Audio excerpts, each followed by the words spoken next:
page 169.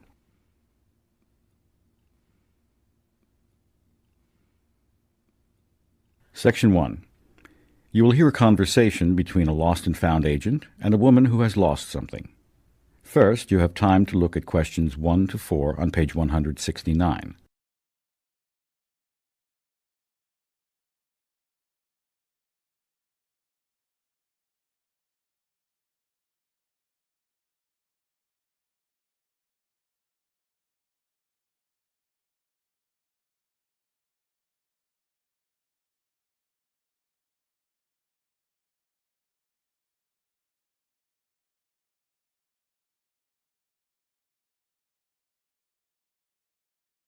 You will see that there is an example which has been done for you.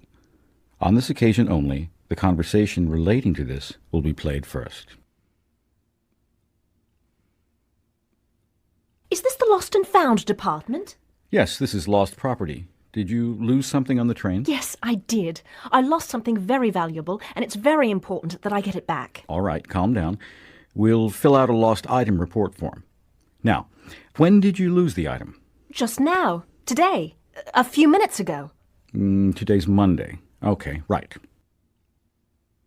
The item was lost today, which is Monday, so Monday has been written in the space. Now we shall begin. You should answer the questions as you listen, because you will not hear the recording a second time. Listen carefully and answer questions 1 to 4. Is this the lost and found department? Yes, this is lost property. Did you lose something on the train? Yes, I did. I lost something very valuable, and it's very important that I get it back. All right, calm down. We'll fill out a lost item report form. Now, when did you lose the item? Just now. Today. A few minutes ago. Today's Monday. Okay, right. Can't you hurry? Can't you send the police to look for it or something? Now, just relax. This will only take a minute. May I have your name, please? It's Patty. That's P-A-T-T-Y. Last name Brown, like the colour. Patty Brown. All right, Miss Brown, your address? I live at 17 High Street. 70 or 17? 17. Is that a house or a flat? Oh, it's a flat. An apartment. Number 5. And the city is Riverdale. Just one more thing. I need a phone number. 305-5938. Is that home or office or... It's my mobile phone. That's the best number to use because you can always reach me there. Before you hear the rest of the conversation, you have some time to look at questions 5 to 10 on page 169.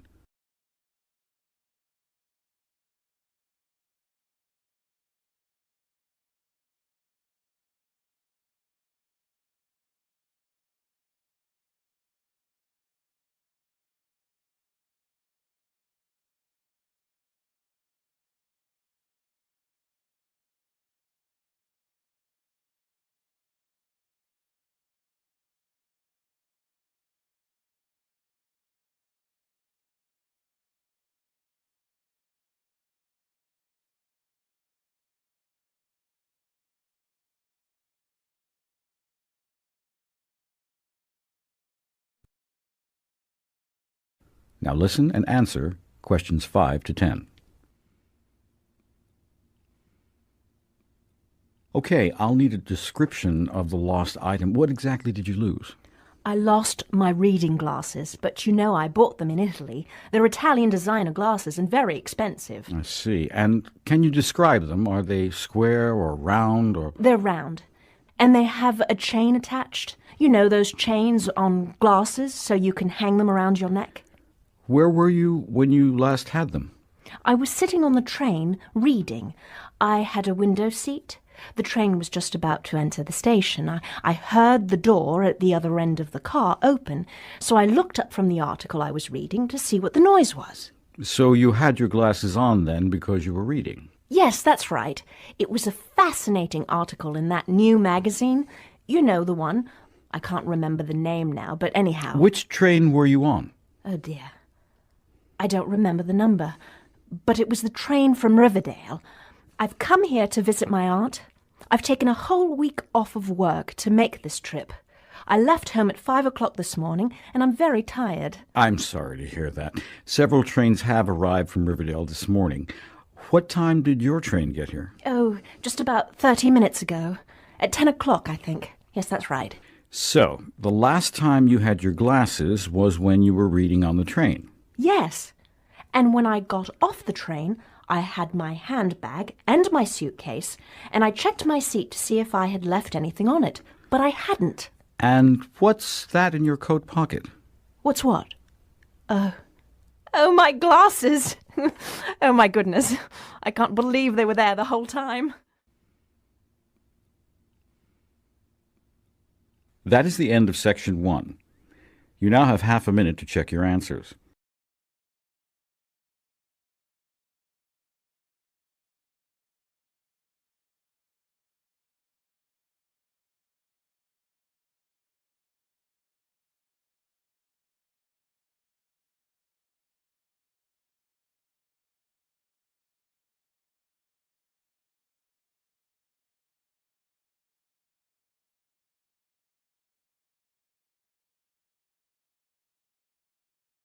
Now turn to section 2 on page 170.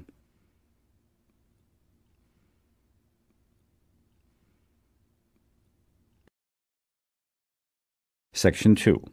You will hear a recording of a talk about student housing. First, you have some time to look at questions 11 to 14 on page 170.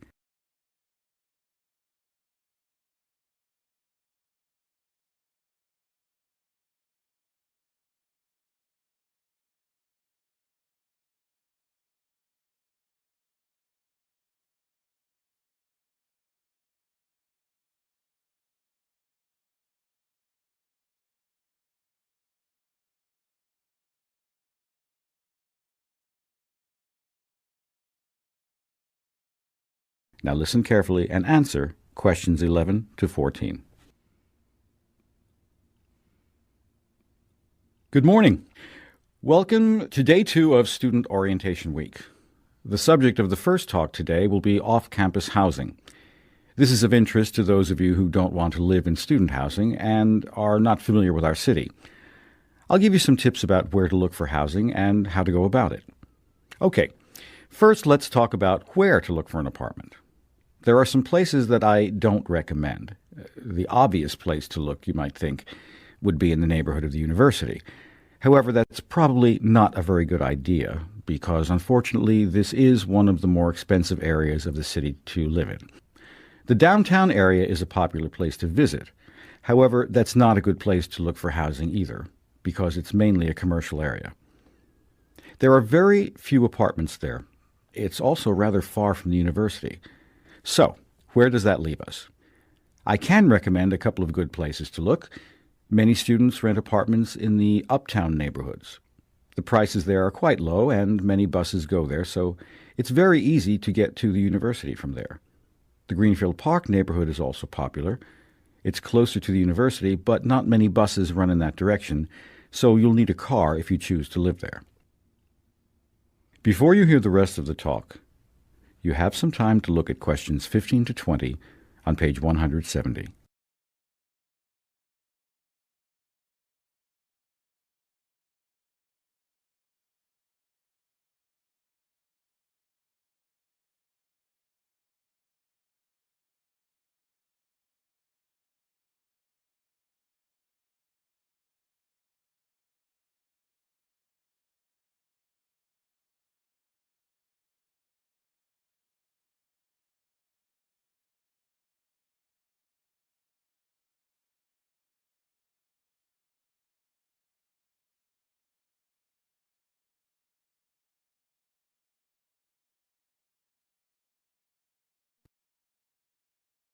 Now listen and answer the questions 15 to 20.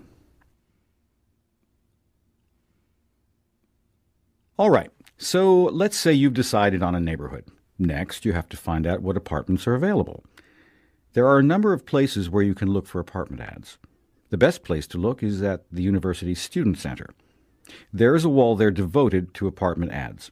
You can also look in the university newspaper. It comes out every Friday, which gives you the weekend for apartment hunting. The local city newspaper, the Greenfield Times, also lists apartment for rent ads. Again, Friday and Saturday are the best days. That's when you'll find the most ads. Finally, of course, you can look on the Internet. There are several Internet sites devoted to apartment rental ads in this area. The staff at the Student Counseling Center is always ready to help you in your apartment search. They have available city maps as well as city bus schedules to help you get around to the various neighborhoods. If you would like to find someone to share an apartment with you, the Counseling Center has a roommate matching service. Most students find that having roommates is the most economical way to rent an apartment. The center can also provide you with a list of inexpensive furniture stores. We all know how expensive it can be to furnish an apartment, but it can also be done in a more economical way. Also, you might want to consider signing up for a meal plan on campus. If you don't like to cook or are too busy, well, you still have to eat, right?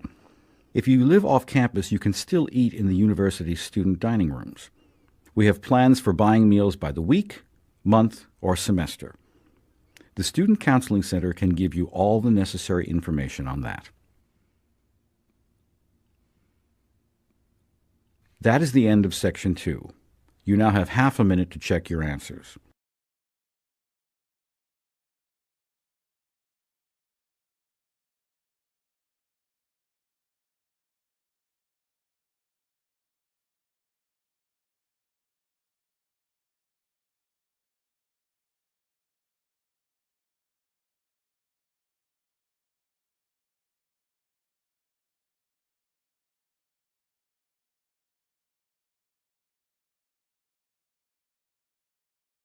Now turn to Section 3 on page 170.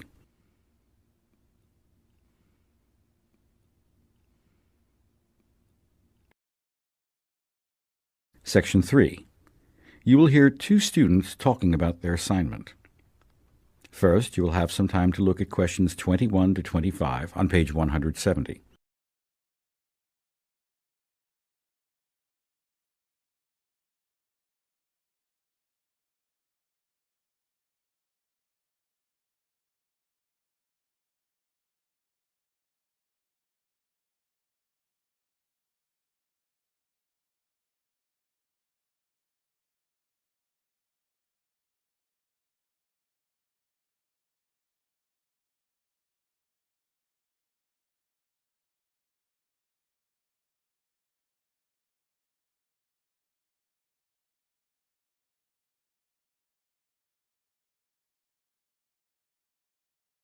Now listen carefully and answer the questions 21 to 25. Have you decided what you're going to write your paper on? The one for Professor Anderson's class? The topic is transportation, right? I've been thinking about writing about bicycles as a way to solve our transportation problems. Really? I usually think of bicycling as a sport or recreational activity. Around here, that's what most people think. But in some parts of the world, bicycles are an important form of transportation for many people. I think we have a lot to learn from them. So, what are you going to say in your paper? I'm not sure. Maybe you can help me figure some of it out. Sure. Okay, well, I'd say if you want to persuade people to use bicycles more often, you have to start by thinking about the advantages and disadvantages. You're right. Let's see. Well, I think the advantages are obvious. First, bicycling is good for your health. Yes, that's true. And another thing is that bicycles are a lot cheaper to use than cars. Or any other form of transportation when you think about it. You don't have to pay a fare every time you ride your bike, like you do when you take the bus or the train. Okay. Another one is that bicycles don't cause pollution like cars and buses do. Yeah, that's a really important one. Bicycles are a clean form of transportation. Okay. So what about the other side? What are some disadvantages? Some reasons why people might not want to use bicycles? One thing I thought of is weather. Who wants to ride a bike in the rain? Or if you live where the weather is cold all winter, it would be hard to use a bicycle regularly. So bad weather would be a problem. Bad health would be too. Some people just aren't strong enough to ride bikes very much. you have to be in good shape. Yes, especially if you live far from your job or wherever you have to go. So that would be another problem. Distance. It's difficult to ride your bike if your trip is a long distance. Before you hear the rest of the conversation, you have some time to look at questions 26 to 30 on page 171.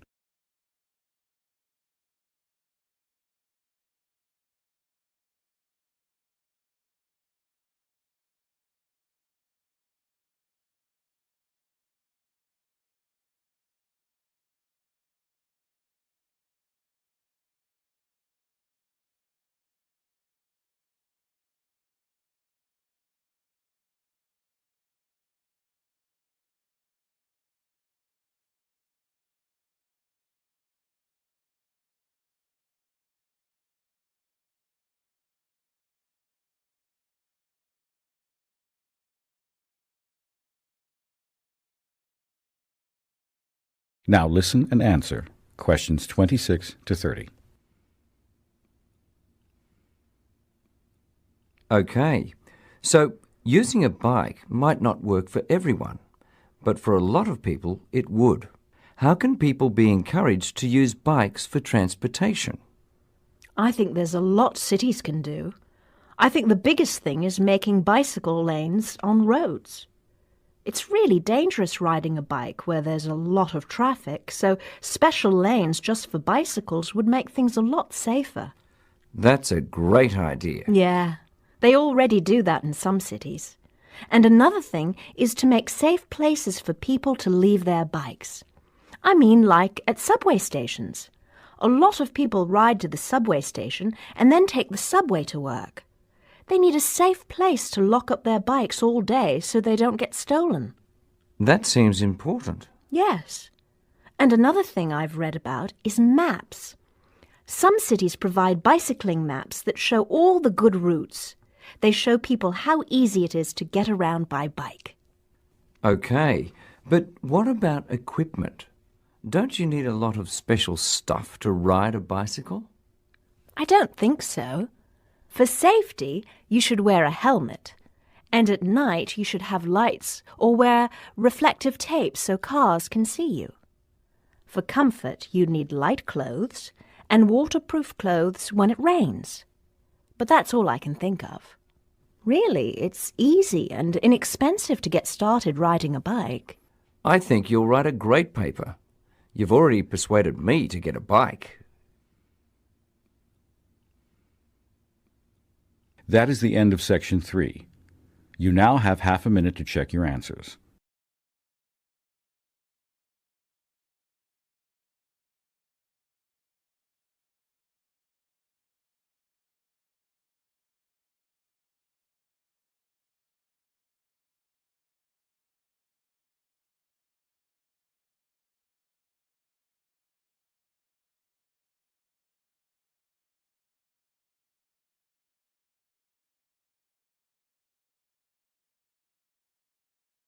Now turn to section 4 on page 171.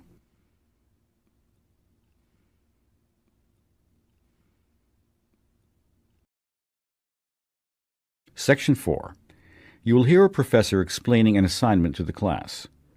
First, you have some time to look at the questions 31 to 40 on page 171.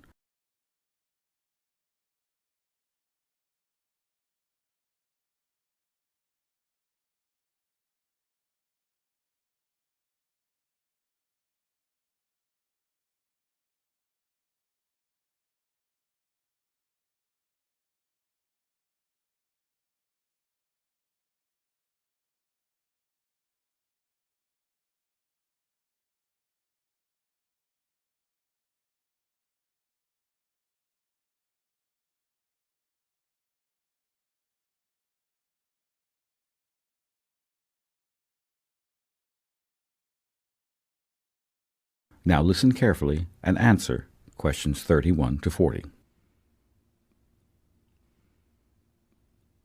Good afternoon, everyone. Today, we'll talk about the most important assignment you'll do in this class, which is write a research paper. I'll start by going over the process step by step so you'll know exactly what I expect of you. All right, let's begin at the beginning. The first step is to choose a topic. I have a list of suggested topics related to the content of this class, and I'd like you to look over it to find a topic that interests you. Then, since they are somewhat general, I'd like you to narrow your topic choice down to something more specific. You'll need to get my final approval on your topic before you begin your research. The next thing you'll do is gather information on your topic. There are two major places to go for that. At the library, you'll have reference books and other types of books available, as well as journals, magazines, and newspapers. Don't forget to look at atlases and other similar sources, too. They contain a lot of useful information. Then, of course, there is the Internet, where you'll find online journals and newspapers, as well as online encyclopedias and much more. After you have gathered some information and had the chance to start thinking about your topic, the next step is to write a thesis statement. This is a critical part of the process because the bulk of the paper will be about using your information to defend your thesis statement. I will be happy to help you with this and actually with any other part of your writing process if you need it. Now then, let's say you have your thesis statement and you have your information. How do you get started writing? It can seem overwhelming with all your ideas and notes floating around. Writing an outline will help you to start getting focused. Make sure your outline includes 3 important things. First, your introduction, where you state your thesis, then the body, which is the bulk of the paper and where you make the arguments to support your thesis, and finally, the conclusion. Here, you'll restate your thesis and summarize your arguments. So now that you have your outline, you can start organizing your notes. Organize them according to the outline. As you go along, you'll start seeing what information is important to emphasize, what information you may actually not want to include, what you need to find out more about, etc. So organizing your notes helps you understand your information better and start to analyze it. The next step is to write your first draft. If you have developed a good outline and organized your notes well, then this should not be too difficult. Following your outline, present your information and analysis of it. Then, of course, the next thing to do is revise your draft. Read it over carefully, checking to make sure that you have explained your ideas clearly and presented your information correctly. You may want to reorganize some of your information at this point, too. Finally, you'll type your final draft on the computer. Make sure that you check it for punctuation and spelling errors before you hand it in. Okay, that's a general outline of how to go about writing a research paper. Now let's talk about the proper format for footnotes and bibliographic entries. That is the end of Section 4. You now have half a minute to check your answers.